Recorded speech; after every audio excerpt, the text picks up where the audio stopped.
श्री कुंज बिहारी श्री हरिदास। राधे राधे दोस्तों, कैसे हैं आप सब लोग। आई होप सब अच्छे होंगे। देखिए, अभी तक आपने लाला के चैनल को सब्सक्राइब नहीं किया है तो प्लीज़ लाला के चैनल को सब्सक्राइब कर लीजिए और बेल आइकन भी प्रेस कर लीजिए, जिससे लाला के जो भी न्यू वीडियोस होंगे उसकी नोटिफिकेशन आपको इजीली मिल सके।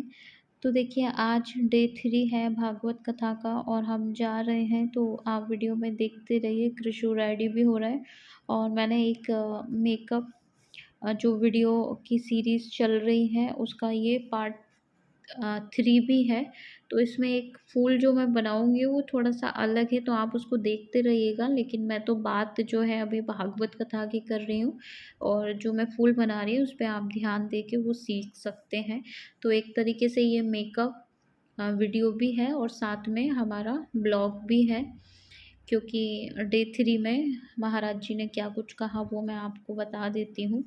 तो देखिए, आज मैंने ये बाद में अपनी आवाज़ दी है वो इसलिए क्योंकि शोर-शराबे में वहाँ बोलना तो पॉसिबल होता नहीं है, इसलिए मैंने क्लिप ले लिए थे भागवत कथा के और मैंने सोचा मैं बाद में ही आके आप सब लोगों के साथ शेयर करूँगी सारी बातें। तो देखिए, आज जो गुरु महाराज जी ने बताया वो ये बताया कि ध्रुव चरित्र का टॉपिक था। तो ध्रुव चरित्र अब आप लोग भक्तमाल काफ़ी टाइम से सुन भी रहे हैं, तो अगर थोड़ा बहुत भी आपको याद होगा तो ध्रुव चरित्र हमें बहुत कुछ सिखाता है। तो गुरु महाराज जी ने बताया था और हमने खुद भी भक्तमाल में सीखा था, अगर आप लोगों को याद हो। तो देखिए, ध्रुव 5.5 साल के थे और 5.5 साल के जब वो थे तो उनके साथ एक ऐसी घटना हुई जिसने उनका सब कुछ बदल दिया और मात्र 6 साल की उम्र में उनको भगवत प्राप्ति हो गई। तो आज के टाइम के 6 साल के बच्चे को आप देखिए और ध्रुव जी को देखिएगा। तो हमारी तो इतनी एज हो गई है और अभी हमारा दूर-दूर तक कोई अता-पता नहीं है और ध्रुव को 6 साल की उम्र में भगवत प्राप्ति हो गई थी। तो कैसे हुई यही बताया था गुरु महाराज जी ने आज। तो आप लोगों ने सुना ही था कि उनकी 2 मैया थी, एक सुनीति थी, एक सुरुचि थी। तो जो उनकी रियल मैया थी वो सुनीति थी और वो सुनीति से थे ध्रुव जी और उनकी जो मैया सुरुचि थी, उनके दूसरे पुत्र थे। तो जब उनने क्या देखा ध्रुव जी एक अपने पिताजी की गोद में बैठने का उनका बहुत मन था, तो वो जब पिताजी की गोद में बैठने जा रहे थे, तो उनकी जो दूसरी मैया थी सुरुचि, उनने उनका हाथ पकड़ के खींच के उनको साइड में कर दिया और उनसे कहा कि तुझे अगर पिताजी की गोद में बैठना है तो तुझे मेरी कोख से जन्म लेना पड़ेगा। तो 5.5 साल की उम्र के ध्रुव जी थे, उन्हें नहीं पता था ये सब क्या मैटर है। उन्होंने अपनी मैया से पूछा सुनीति से और उन्होंने समझाया, उन्होंने एक एडवाइस की अपने बेटे को कि ऐसे पिता की गोद में बैठने का क्या लाभ है? तुझे तो उस परम पिता की गोद में बैठना है, जहाँ बैठने के बाद फिर उतरना नहीं होता, हटना नहीं होता। तो ऐसी एडवाइस उनकी मैया ने उनको दी।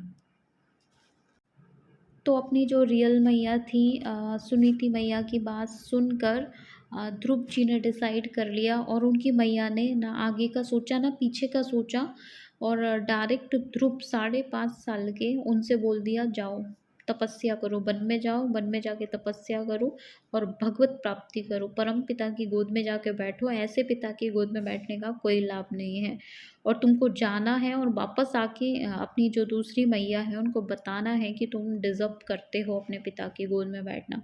तो ऐसी कुछ एडवाइस दी और उन्होंने जब वो घर से निकले तो उन्होंने पलट के भी नहीं देखा और ना ही उनकी मैया ने उनको देखा कि मुझे देख के फिर वापस ये जो है मेरा बालक वापस आ जाएगा। तो मैया ने इतना पत्थर दिल किया और अपने बच्चे 5.5 साल की उम्र में उनको जंगल की तरफ दौड़ा दिया।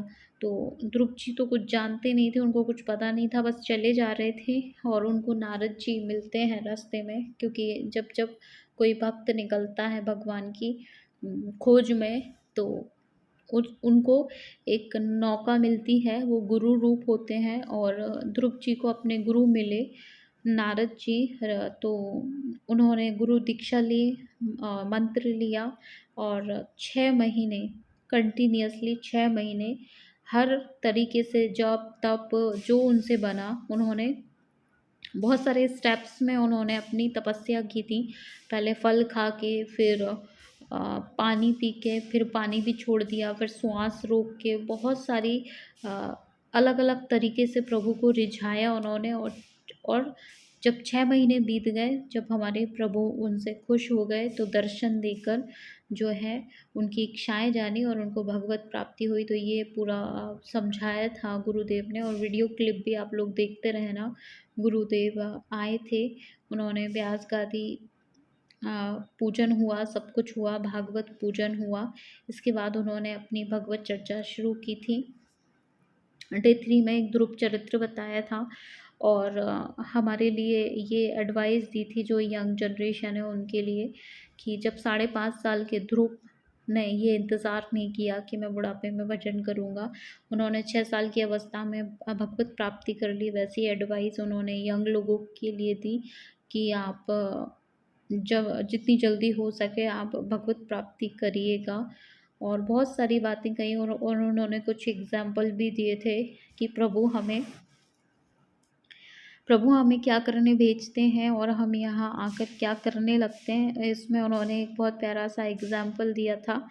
उन्होंने कहा था कि अगर आपको कोई सपोज़ आपका कोई बॉस हो और आपसे कहे कि विदेश में जाके हमारा ये काम करके आओ, और खूब सारा ढेर सारा पैसा दे दे, आपको सब फैसिलिटी दे दे, और आपसे कहे कि विदेश में जाओ और वहाँ जाके आपको जो है इतने टाइम में ये काम पूरा करके आना है। आप विदेश चले जाते हैं, वहाँ जाके आप अपना काम भूल जाते हैं कि हमें ये करना। आप डेली डिस्को जाते हैं, बियर बार जाते हैं, और यहाँ पैसा उड़ाते हैं, वहाँ पैसा उड़ाते हैं, अपनी लाइफ स्टाइल खूब जीते हैं। एक दिन आपको अचानक से कॉल आता है। क्या कॉल आता है कि आपकी रिटर्न फ़्लाइट है। फिर आपको होश आता है और आपको ये याद आता है कि मेरे बॉस ने तो मुझे काम से भेजा था और मैं यहाँ पे आके क्या कर रहा हूँ। तो लेकिन फ़्लाइट का टाइम तुरंत ही है, मतलब अगले 5 मिनट में ही फ़्लाइट है। तो ना तो वो आप काम कर पाते, और आपको इतनी शर्मिंदगी महसूस होती है कि मैं जिस काम के लिए आया था वो मैंने तो किया नहीं। मैं अब फ़्लाइट से जब रिटर्न जाऊँगा अपने बॉस से क्या मुँह दिखाऊँगा कि आपने मुझे इतना कुछ दे के भेजा था और ये कहा था मेरा काम करना। ये एग्ज़ाम्पल उन्होंने हमारे लिए दिया था। बॉस कौन है? हमारे प्रभु हैं। और वो इंसान कौन है जो अपनी मौज मस्ती में जीता रहता है, और वो फ़्लाइट और वो 5 मिनट जो हमारे मरने से कुछ सेकंड पहले के होते हैं, वो बुलावा जो कॉल आता है, फ़्लाइट है, अगले ही 5 मिनट वो एक बुलावा प्रभु के यहाँ से कि अब बस आपको आना है। तो हम फिर कुछ कर नहीं पाते, हम भूल ही जाते हैं। मतलब गुरुदेव ने बताया था कि आप इस दुनिया में आके सब भूल जाते हो कि आपको क्या करने आए थे, और आप अपनी मस्ती में जीते रहते हो। तो जब आपकी मौत करीब आ जाती है तो आप फिर सोचते हैं कि अब हम चाह कर भी कुछ नहीं कर सकते, क्योंकि हमारे पास अब वक्त ही नहीं रहा। सारी टाइम तो हमने ऐसे ही बिता दिया है, और शर्मिंदगी आपको इतनी महसूस होती है कि आप कन्फ्यूज़न में ही मर जाते हैं कि हम ऊपर वाले को जाके क्या जवाब देंगे। तो कुछ ऐसे एग्ज़ाम्पल्स से उन्होंने यंग जनरेशन के लिए बहुत बहुत समझाया, बहुत अच्छी-अच्छी बातें बताई। और कुछ जैन समाज के लिए भी उन्होंने थोड़ा-सा बोला था। उन्होंने बोला था कि सब हिंदू हैं तो अलग।